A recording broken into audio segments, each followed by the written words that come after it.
Kirti Chakra, Vishisht Seva Medal, Major General S.K. Razdan. Thank you so much for taking out time for doing this podcast and allowing me to come in with my team to your place. And I feel the audience and the people who would be listening to this conversation would get an insight into the life of Major General S.K. Razdan. I thank you for giving me this opportunity to talk to you, Ankurji, and hope that our discussion will be productive for the viewers, and my best wishes to your viewers. So please, sir, tell us where were you born, who all were in your family, about your parents, your schooling, and what led you to join army. I was born in a place called Happy Valley in Assam. That time in Assam, now in Meghalaya. My father was also in army, God bless his soul, and he was with part of Britishers party who had gone across to Burma to carry out demolition behind enemy lines. So our base was in Assam, where my mother, my father were living. They had come from Srinagar, and there I was born in military hospital in Happy Valley, that is in Meghalaya, in Shillong. As you know, that area is full of greenery. My early childhood, I don't remember much because being a very small kid, you only know your mother and father. But from there, my father moved to the valley, and my grandfather, who was also serving in British Army, came from Gilgit-Baltistan. So it was around 60s when all of them met there.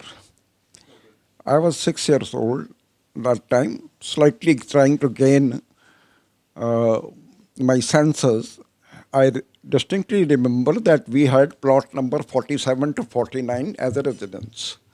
I had my cousin sisters, a joint sort of family. That environment was there. And one could play around, go around to riverbank, Jhelum, Purshiyar. There was no dearth of gold in the sense that my grandfather had enough of inheritance, which was taken care of during adverse time, though we didn't never had. So that sort of a thing. Slowly, during the period of the Kabaili raid, I was made to understand that a lot of looting had taken place. And being Pandit in that family, there were only two Pandits in that family, that side. One was Raina, who was at the just corner, and next to that, that is 46 number, and 47 and 48 and 49 ever. As a result, in the later part, 60, that is 60, 61, that is, there was a meeting at home. And my father and grandfather and uncles, they decided that this place is not worth living. So we should migrate. My grandfather was in artillery, and my father was also in artillery. So their record office was there in Mathura. So they decided to move to Mathura, and somehow both of them got posting to Mathura. So you migrated from Kashmir to Mathura. Mathura. But my uncles, they stayed there in Kashmir. We had reasonably good accommodation in Mathura, but because of environmental problem, lot of summer, and our skin was not used to that. But again, we longed to go to the river, somewhere closer to the river. So, meanwhile, in around 63, 64, my grandfather got posted out. My father decided to leave that area where they were living in army accommodation, and they came to the civil accommodation place called Sadar Bazar. The Sadar Bazar was approximately 1.5 kilometers away from River Yamuna. And I had not gone. My mother never used to allow me to go there because she was not very familiar with the environs that were prevalent there. They were totally cultural shock, different type of people, different type of speech. But since she had lived quite a bit in army life, so she knew about Hindi and the local dialect we learnt there only. My father was very strict about the education, so I did joined my primary section in Methodist Mission School. That was supposed to be the best school at that time, primary start. I started there. It was co-ed school run by Americans and Indians, Catholic, 6 to matric, that was 10th standard. I went to Rockville Clancy Higher Secondary School, which was next door to Mission Methodist, that school. So largely, the childhood education was very good, right up to 10th standard. And during that period, that is when I was in primary section, I had meningitis. I had suffered for them and then recovered. That was the year. It was all due to the efforts that my mother made for me. And she was the one who was fond of wrestling. She was the one who was fond of making her kids run around. My elder brother and my younger sister, we are both of them, she used to make them join me and run right up to the river Yamuna and back. So there was no distinction between boys and girls. At times I used to ask her, कि ये Chakur, my sister is a girl, why you are making her run? So in response she said that she should know how to defend herself. This is how, means right from the beginning, she instilled aggressiveness in us for the survival. And we were more attached to our mother in comparison to the father. So basically, I've also realized, sir, that mothers and the females in the house play a very important role in shaping up the whole house. Women are basically hub of the family. And around them, entire family run around. That is it. So I wanted to have more clarity and insights about the conviction your family has to join the Indian Armed Forces. Your father, your grandfather, your father, you, and your son is also in the army. So we all know that this is a job which has a lot of risk involved. So, kindly explain the conviction and motivation you guys have to be joining the Indian Armed Forces generation after generation. It all started with my mother's action. My mother, I was playing in the street when some elder boy came and gave me a thap. He slapped me. So my mother said, was there no stone available? Don't come to me crying. Go bloody hit him and come back. So that gave me the, first of all, realization that you should never take things lying down or if someone is trying to carry out, means trying to play difficult with you, you can respond him properly. At the same time, you should remain human, but never succumb to the power. Then, during the high school, that is in 10th standard, I, there was a temple next to Yamuna.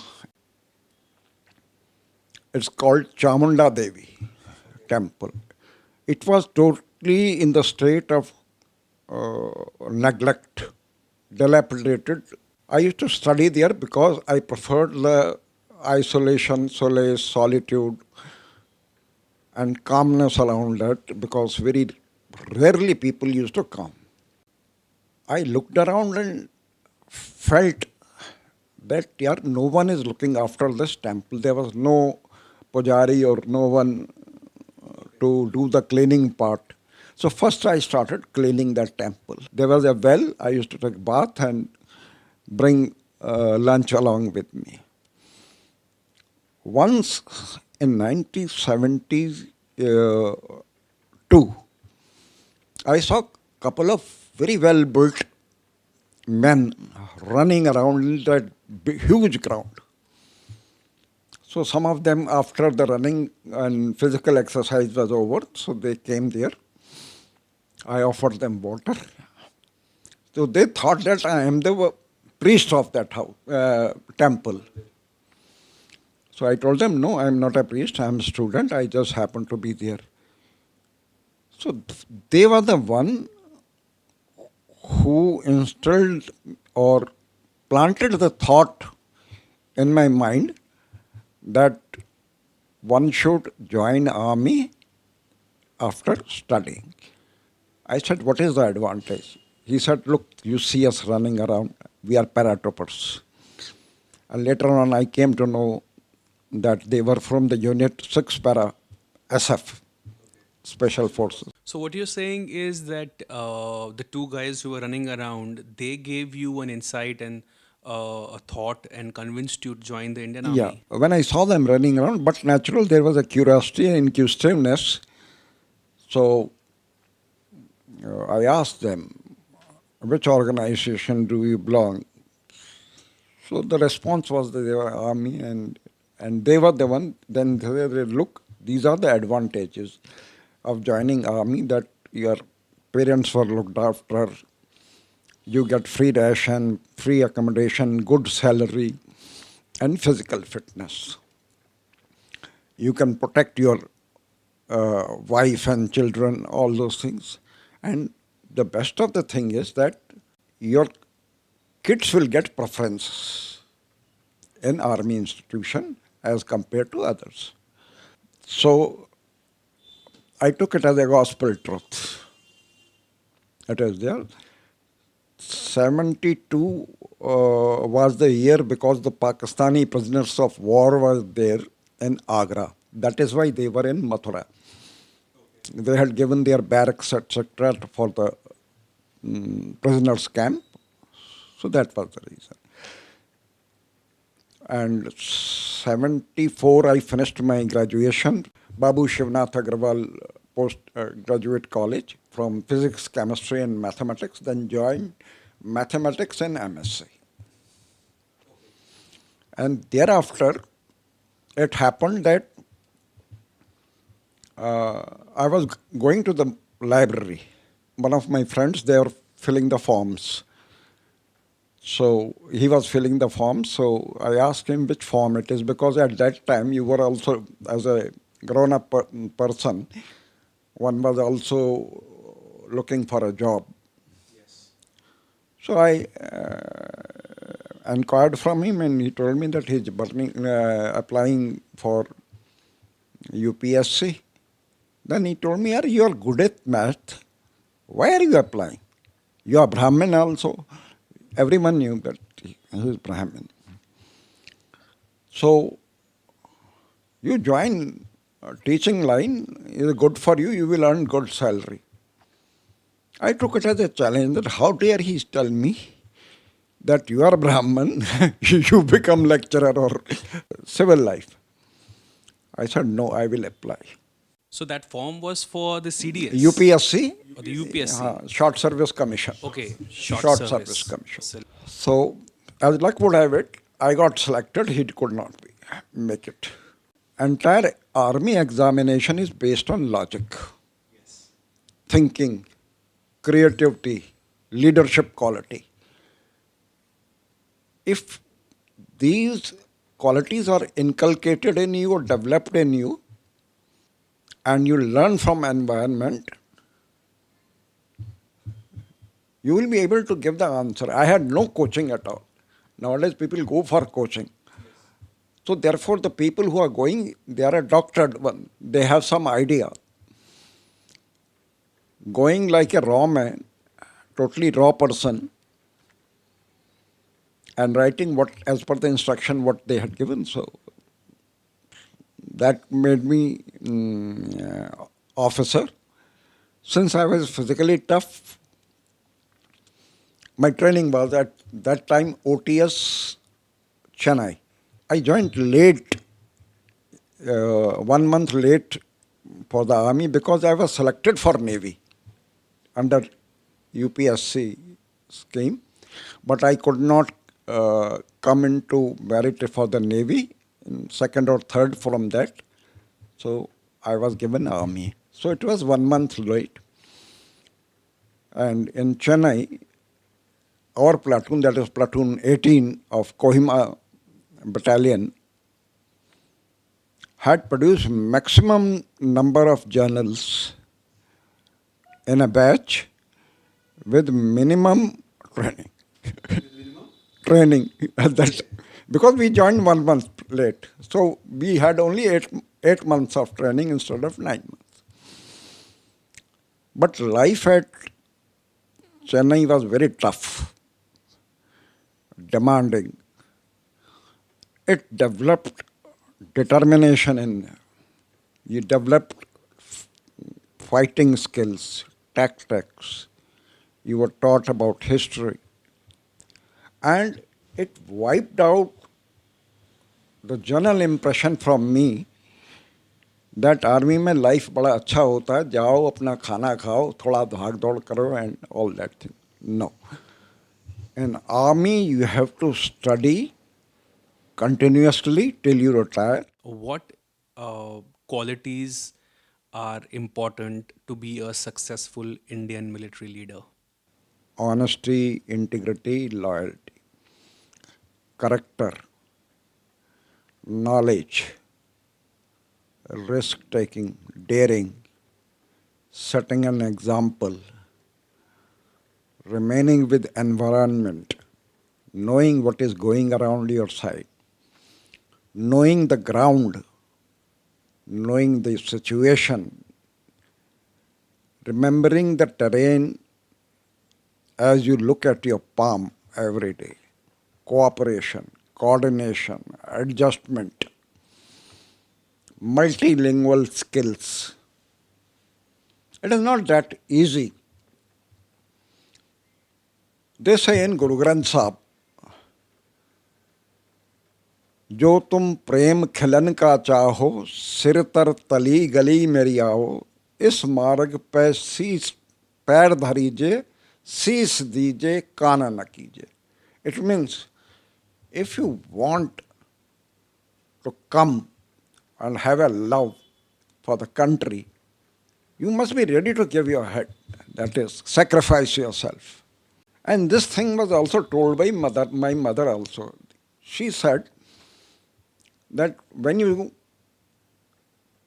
are joining for a job, you must remember that you can pay back the debt of everyone. But whenever you get opportunity, you must pay the debt of the Mother Earth, where you walk, spit, and do all wrong things. You must protect it at all cost. This is what it summarizes, basically. Let's talk about your family's reaction once you announced that you're going to join Indian Army. How did your family react? How did your mother react? And also, please tell us about your first Okay. posting. Since I was reasonably okay in studies, so when I cleared this, so I broke sort of a barrier in that particular locality. No one expected me to clear that. So my mother was but naturally excited that her son is becoming an army officer, which she desired, having seen father-in-law and husband in army. So that is what. So they were very excited. My elder brother was very happy. Younger sister, of course, she was very attached to me. So she was happy, and she also cried a lot in the sense that she said that now you are going away from us. That's all. The general happiness. My father did not believe that I can clear this. Okay. Reason is that once I was playing marbles in the playground. He happened to come from the office and saw me playing with street urchins. He twisted my ear. He said, "You become clerk and nothing else in life. Look where you are playing, full of dirt." I was very good at that marble. So I came back running and told him that, okay, fine, I will not take money from you henceafter. I will study on my own. So I studied on my own. I did tuitions as a kid. I did a tuition, never took money from my father for my education. Rest of the education I have done on my own. Because I came first in the district, I was given a stipend by the UP government, which was sufficient enough for me. I had very little needs. I did not go for shopping for clothes. Except books, I had no weakness. My first posting came to a place called Agra. So, in your professional career, which state did you stay for the longest time?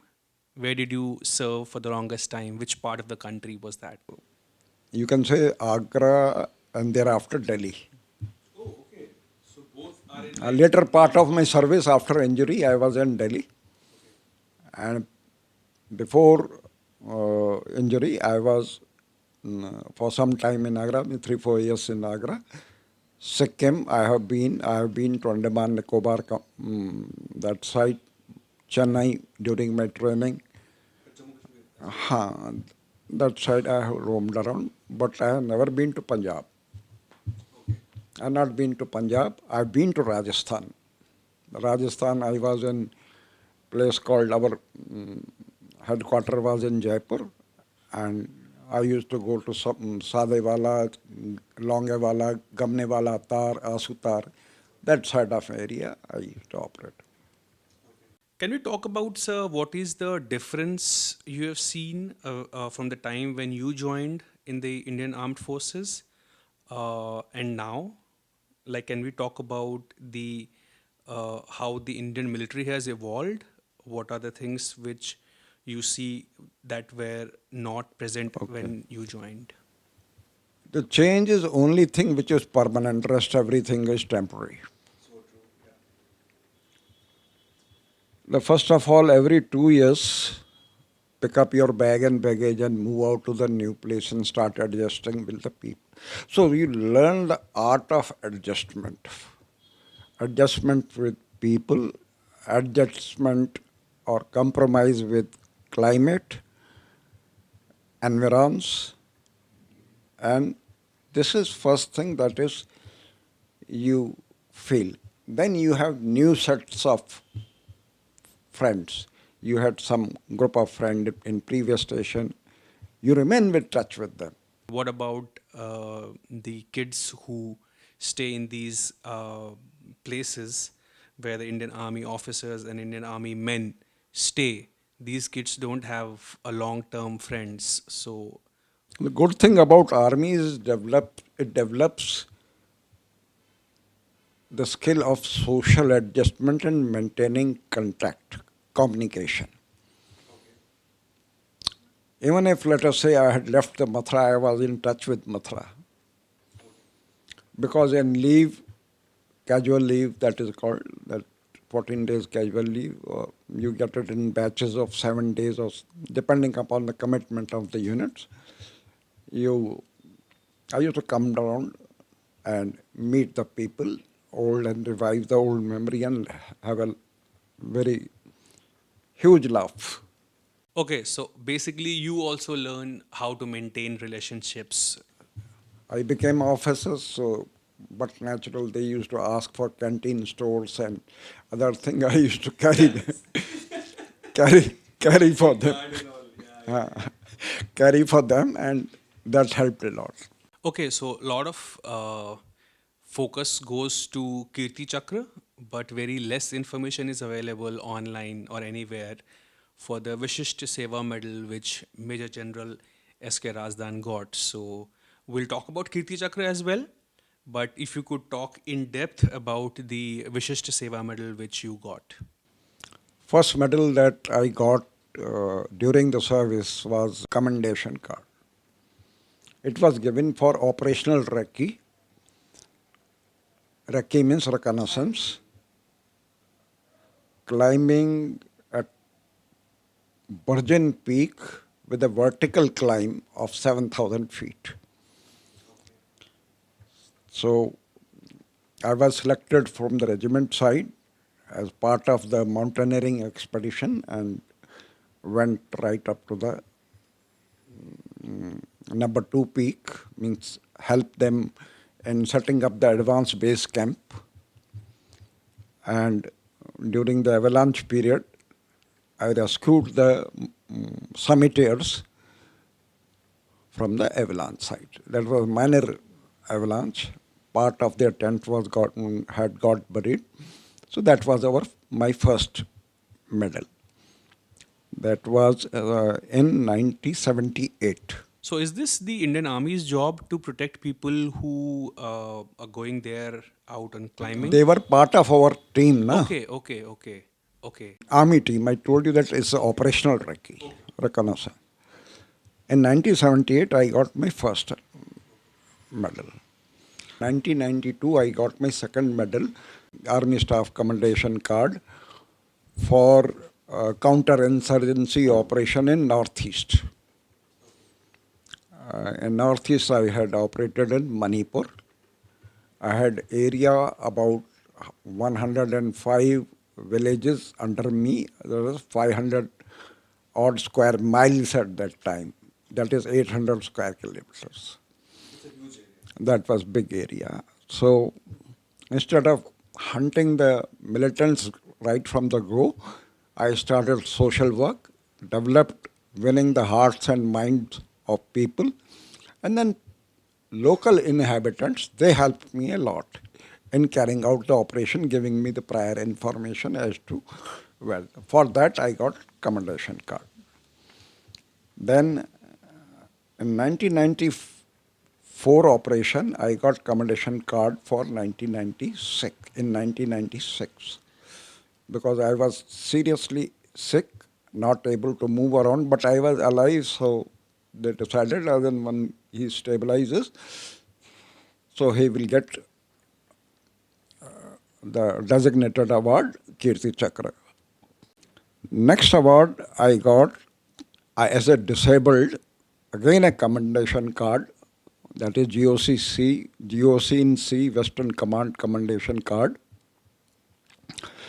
for removing encroachment from Delhi and getting about 104.8 acres of land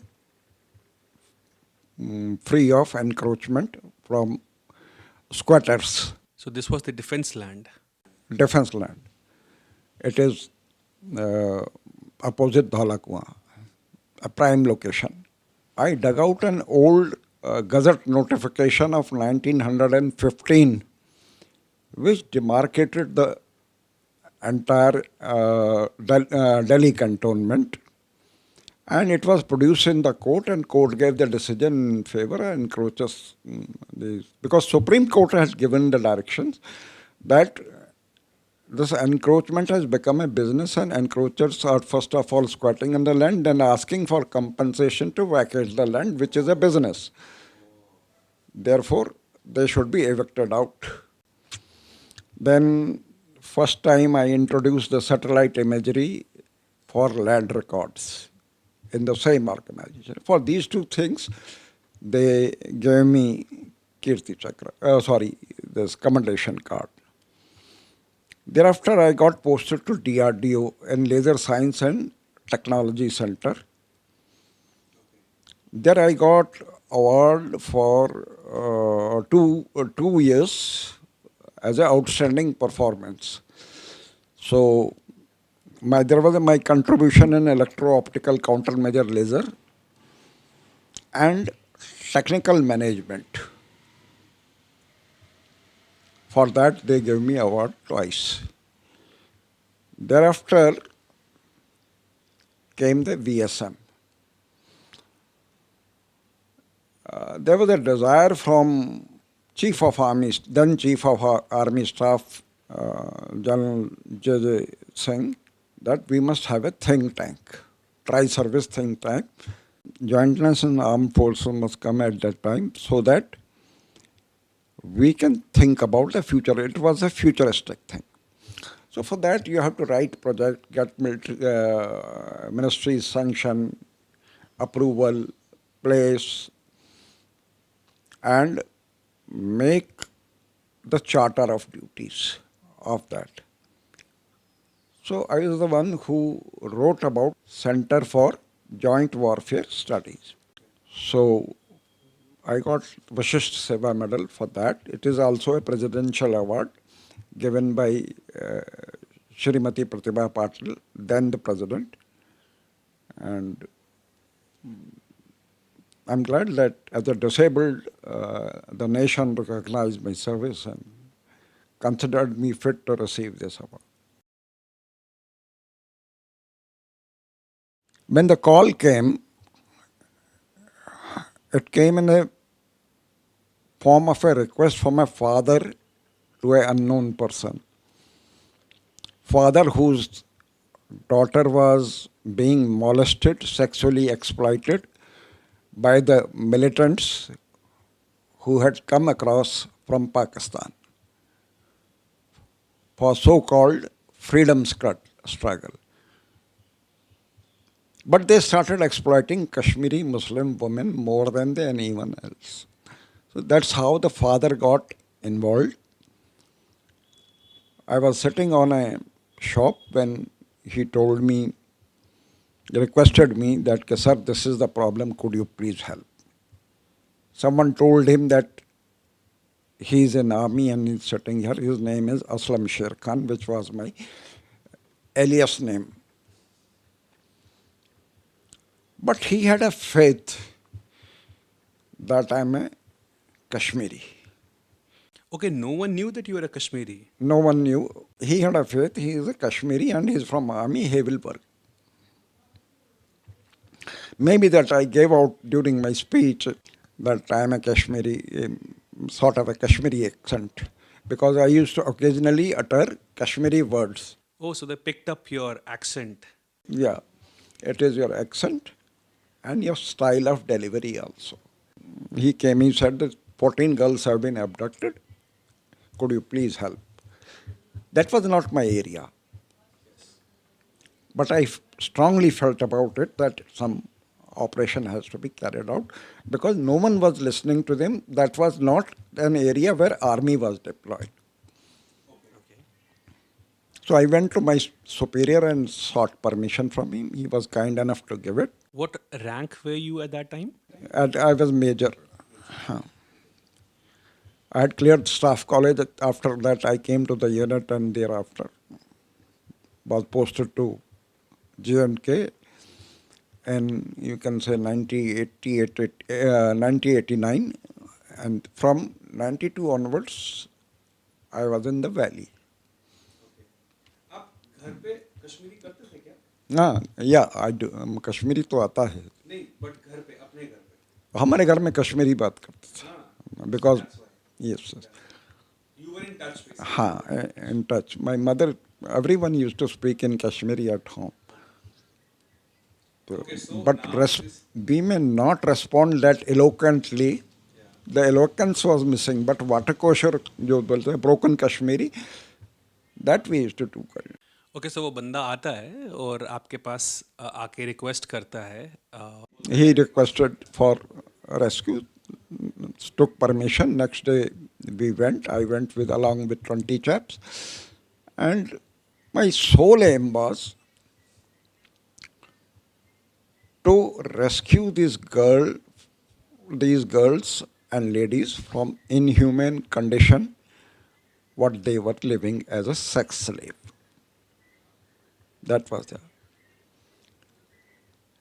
I did not feel that they are Muslims, so I should not help them. They do not deserve this sort of a life. That made me go for it. And I was lucky that I was able to rescue them and bring them safely home. And in that operation, I was injured through spine. I had bullet shots from in my lumbar region, L1, L2, L3. So that was there. For 1 year, I was in, after initial surgery at RR Hospital, for 1 year I was in MH Kirki, military hospital. There their parents came with money, and they said, sir, we are grateful to you for saving our daughters in honor. So then I said, that, look, it was part of my duty. You need not be grateful for this. And had there been any other army officer, he would have done the same thing. This is, but in parachute regiment, we call it men apart, every man an emperor. You have to start when others stop, when others refuse. Was it your birthday that day? It was my birthday, And Navratri fast as well. and it was third day of my fasting. Okay, so that is true. Third day of my fasting. It was my birthday. Courtesy villagers who were there, who helped in providing me medical aid and all things. I'm grateful to them for that. And they also volunteered to liquidate the remaining militants. Sir, how many people were you were in the group? We were total 20. Including you. Huh. Out of 20, you can say 15 of them were in cordon. Self and 5 others were who went into we call it room intervention. In that room intervention in that building, we went and neutralized. Okay, so you shot dead 2 militants and you shot the third one. Yeah, You thought that he Yeah. was dead. he fired through my stomach. He put the AK there, and as a result, the bullets went through the spine. I immediately came to know that, yes, now for the rest of the life, that thought came in my mind. With my right hand, if you can see, there is a scar here. The bullets went scratching this. So removed the weapon and shot him dead, and then came out. Then came out. And I could not walk, so I crawled on my elbows. My stomach was open, so I took out my patka, which I was wearing, black color cloth piece on my head, tied it on my stomach as hard as I can, so that the intestines do not come out, and crawled out. I lost a lot of blood in that operation, and then on my own, I did this intravenous infusion of saline, normal saline. So the loss of blood could be in some way compensated till I am operated. Next day evening, I was, means around 3 or 4 o'clock, I was operated upon in GH, that is General Hospital, by Captain Garg. He was surgeon, doctor, army. And after, because message immediately was conveyed to my wife, that this is how he is in dangerously ill list, DIL. And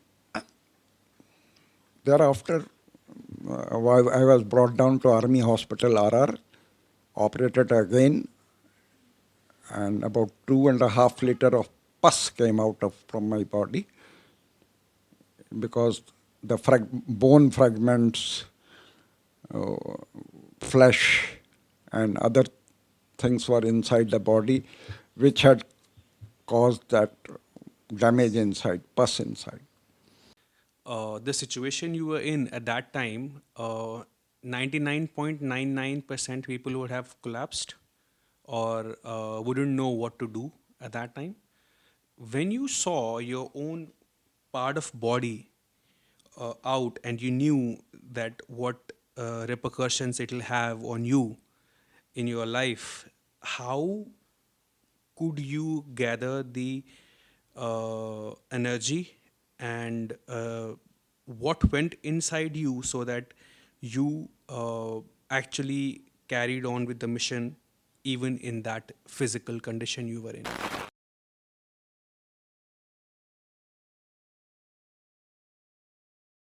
So, sir, if army would not have taken this mission, तो उनके साथ होता क्या? मतलब were they supposed to be sex slaves forever or? Use and throw. That's all. They don't marry them.